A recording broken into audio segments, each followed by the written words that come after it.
So welcome back to another devotional on the Jesus series. And today it's entitled The Good News of God's Kingdom, Part 1. And our verse comes out of Isaiah 52:7, which is, "How beautiful on the mountains are the feet of the messenger who brings good news, the good news of peace and salvation."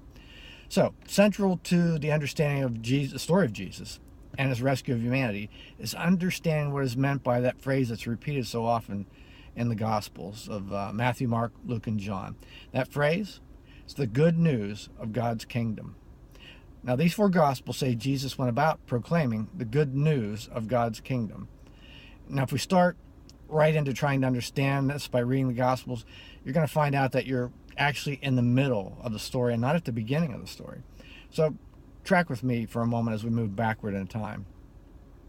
The city of Jerusalem was destroyed by Babylon, and many of the people were taken captivity, and those who remained wondered what just happened to them. And they were thinking, did God abandon us? They were all expecting Jerusalem to be the city where God would come to rule and reign over the world, to bring peace and blessing to everyone. Now, all of a sudden, everything seems lost. But there's this beautiful poem in the book of Isaiah that tells of a watchman on the city walls. And far out on the hills, he sees this messenger running, and the messenger is shouting, "Good news! Good news!" Isaiah then says this, "How beautiful on the mountain are the feet of those who bring good news." Now, why are the feet beautiful?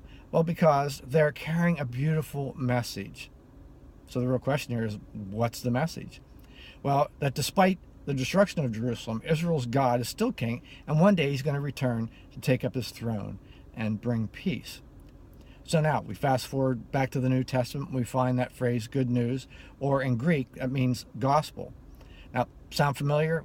Well, it should, because as Christians, we often say to people, do you believe the gospel?